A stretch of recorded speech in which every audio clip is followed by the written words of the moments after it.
Hello friends, तो पिछले video में हमने देखा था care required in dispensing prescription.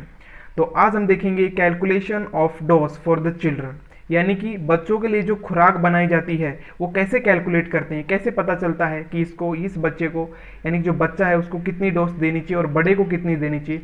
तो करते हैं शुरू। अगर अभी तक आपने मेरा चैनल सब्सक्राइब नहीं किया तो कर दो, क्योंकि मैं ऐसे ही वीडियो बनाते रहता हूँ फार्मेसी रिलेटेड। तो करते हैं शुरू। हम पढ़ रहे हैं फार्मास्यूटिक्स सेकंड का फर्स्ट लेसन प्रिस्क्रिप्शन। तो करते हैं शुरू। यहाँ पे लिखा है calculation of dose for the children. Children जो बच्चा है उसके लिए कैसे डोज हम कैलकुलेट करते हैं कि कितनी देनी चाहिए। तीन इसके फॉर्मूले होते हैं। पहला फॉर्मूला होता है एज के रिलेटेड, दूसरा फॉर्मूला होता है बॉडी वेट के रिलेटेड और तीसरा होता है बॉडी सरफेस एरिया के रिलेटेड। तो सबसे पहले देखते हैं प्रोपोर्शन टू एज। एज के अनुसार फिर से तीन फॉर्मूले होते हैं। कौन कौन से फॉर्मूले होते हैं? पहले होता है यंग्स फार्मूला, उसके बाद होता है डीलिंग्स फार्मूला और उसके बाद होता है यहाँ पे फ्रीड्स फार्मूला। सबसे पहले देखते हैं यंग फार्मूला। यंग फार्मूला के अनुसार एक फार्मूला होता है जिससे हम कैलकुलेट कर देते हैं children for dose, sorry dose for children, उल्टा लिख दिया, डोज फॉर चिल्ड्रन। तो उसमें क्या करना है, सबसे पहले हमें जितनी भी एज है उस लड़के की वो लिख लेना है, नीचे एज प्लस 12 साल कर देना है और इधर हमें अडल्ट डोज, जो अडल्ट डोज यानी कि जो बड़ों को देते हैं उसको मल्टीप्लाई कर लेना है। और ये जो फॉर्मूला होता है यंग्स फॉर्मूला लागू होता है 12 साल के बच्चे तक का, उसके आगे का नहीं लागू होता। उसके बाद आता है यहाँ पे मतलब जो कम बच्चे होते हैं 12 साल के और 12 साल तक और 12 साल के नीचे बच्चों के लिए ये फॉर्मूला लगा के आप डोज निकाल सकते हो। दूसरा आता है आपका डेलिंग्स फॉर्मूला। डेलिंग्स फॉर्मूला में आता है एज लिखो ऊपर बच्चे की, नीचे 20 लिख दो, 20 और उसको मल्टीप्लाई कर दो अडल्ट डोज के साथ। उसके बाद आता है फ्रीड फॉर्मूला। फ्रीड फॉर्मूला तीसरा फॉर्मूला हो गया एज के अनुसार। इसमें क्या करना है, एज लिखना है पर किसमें, मंथ में लिखना है, महीनों में लिखना है और नीचे 150 लिख देना है और इसमें अडल्ट डोज आपको मल्टीप्लाई कर देना है। अगर इन तीनों का याद रखें यानी कि एज के अनुसार, ये तीन फॉर्मूले कैसे याद करोगे, तो ये हो सकता है ट्रिक। देखो ये दिया फ्रेंड, ये दिया फ्रेंड, कोई आया कहता है क्या दिया तूने, ये दिया फ्रेंड यार मैंने तो ये से आ सकता है यंग्स फार्मूला, डी से आ सकता है डीलिंग्स फार्मूला और या से फ्रेंड से आ सकता है फ्रीड फार्मूला। ठीक है, तो अब हम बात करते हैं सेकंड फार्मूला की, यानी कि सेकंड उसकी यानी कि डायमेंशन की, दैट इज बॉडी वेट। यानी कि बॉडी वेट के अनुसार भी हम उस बच्चे को खुराक दे सकते हैं, कितनी खुराक होगी। तो देखो लिखा है dose for the children, weight of the children, जो भी वजन होगा बच्चे का वो ऊपर लिखो, नीचे 150 लिख दो, मल्टीप्लाई करके अडल्ट डोज लिख दो, उससे आपको डोज फॉर चिल्ड्रन मिल जाएगा। एक होता है सरफेस एरिया, यानी कि सरफेस एरिया के हिसाब से भी आप कर सकते हो।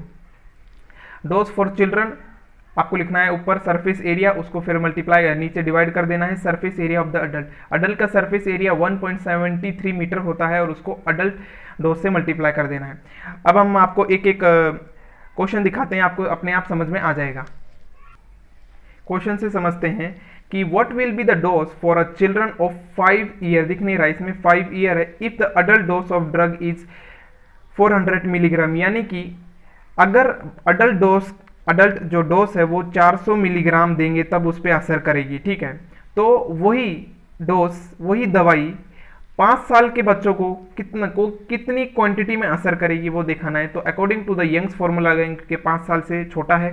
डोज फॉर द चिल्ड्रन के लिए खेलेंगे 5, उसकी 5 साल वर्ष है। नीचे हमें क्या लिखना होता है, जितनी एज है उससे 12 मल्टीप्लाई करते हैं, तो सॉरी प्लस करते हैं, तो यहाँ पे 17 हो गए, इंटू 400 अडल्ट डोज है उससे मल्टीप्लाई करते 117, यानी कि 117 mg जो क्वांटिटी होती है डोज की वो 5 साल के बच्चों को असर करेगी। उसके बाद आता है दूसरा फॉर्मूला, देख लेते हैं दूसरा क्वेश्चन। तो लिखा है यहाँ पे what is the dose for 8 month old infant if the average adult dose is 250 milligram 250 milligram. यानी कि एक दवाई है जो बड़ों को लगती है 250 मिलीग्राम, तो बताओ वो 8 साल के बच्चों को कितनी लगेगी वही दवाई। तो 8 साल के बच्चे के लिए हम काट सकते हैं, क्योंकि महीने में क्या काटते हैं हम, फ्रीड्स फॉर्मूला के अनुसार लेते हैं महीने को। तो क्या हो गया, डोज फॉर चिल्ड्रन के लिए 8 जो भी महीना हो गया ऊपर लिख दिया, नीचे आपको 150 लिखना होता है, इंटू 5 इंटू कितना लिखना पड़ता है अडल्ट डोज। तो अडल्ट डोज कितनी दी हमें, 250 दी है, तो इसको आप कैलकुलेशन करोगे तो आपका 13.30 मिलीग्राम यही दवाई 8 साल के बच्चों को देंगे तो असर करेगी या सही रहेगा उसके लिए। उसके बाद ये तो हमने देख लिया, ये आप कर लेना खुद, ये स्क्रीनशॉट ले सकते हो आप। अब हम बॉडी सरफेस के उसके ऊपर बता देते डिपेंड के ऊपर। तो क्या लिखा है, बॉडी सरफेस एरिया कितना है 0.57 मीटर स्क्वायर है कोई बच्चे का, और अडल्ट का है, हाँ बच्चे का है कोई, और अडल्ट को एक दवाई दी जाती है, उस दवाई का असर 100 mg में होता है उस अडल्ट को। फिर वही दवाई बच्चे को कितनी देंगे जब उसको असर होगा, कितनी देनी चाहिए सही रहेगा चाइल्ड के लिए। तो child dose is equal to जो भी है एरिया, उसका एरिया लिख दो, और अडल्ट का एरिया हमें पता ही होता है 1.73 अडल्ट सरफेस एरिया होता है, ठीक है, बॉडी सरफेस एरिया, और आपको 100 क्या है ये अडल्ट डोज। आपने फॉर्मूला देखा होगा अभी, वो फॉर्मूला इस्तेमाल करो यहाँ पे, और यहाँ पे आपका उत्तर आ जाएगा। उसके बाद होता है एक टेम्परेचर के अनुसार, क्योंकि हम बेसिकली टेम्परेचर किस में नापते हैं, टेम्परेचर दो चीज़ में नापते हैं, फ़ारेनहाइट थर्मामीटर और एक सेंटीग्रेड थर्मामीटर, ठीक है, हम सब जानते हैं। जैसे कि 30 डिग्री सेल्सियस हो गया, 40 डिग्री सेल्सियस बुखार आ गया है, 37 डिग्री सेल्सियस ये कहते हैं। फ़ारेनहाइट भी होता है 104 फ़ारेनहाइट, 117 फ़ारेनहाइट, ऐसा। तो करते हैं शुरू, क्या है फॉर्मूला।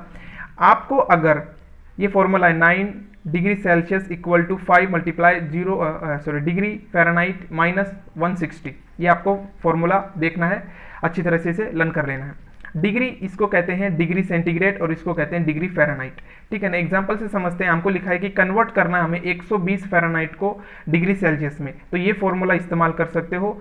ये फॉर्मूला हमने लिख दिया 9, ये वाला देख लो यहाँ पे, ये जो फ़ारेनहाइट है, फ़ारेनहाइट यहाँ पे दिया है, तो 120 डिग्री फ़ारेनहाइट हमने डाल दिया, इससे मल्टीप्लाई करके ये आपका उत्तर आता है यहाँ पे 48.9 डिग्री फ़ारेनहाइट, यानी कि 120 फ़ारेनहाइट का डिग्री में कन्वर्ट करें तो होता है 48.9 डिग्री सेल्सियस। उसके बाद आता है आपका ये वाला दूसरा देख लेते हैं, ये आप कर लेना convert 30 degree Celsius into Fahrenheit, ये फॉर्मूला आपको अप्लाई करना है, अपने आप आपका ये मिल जाएगा उत्तर।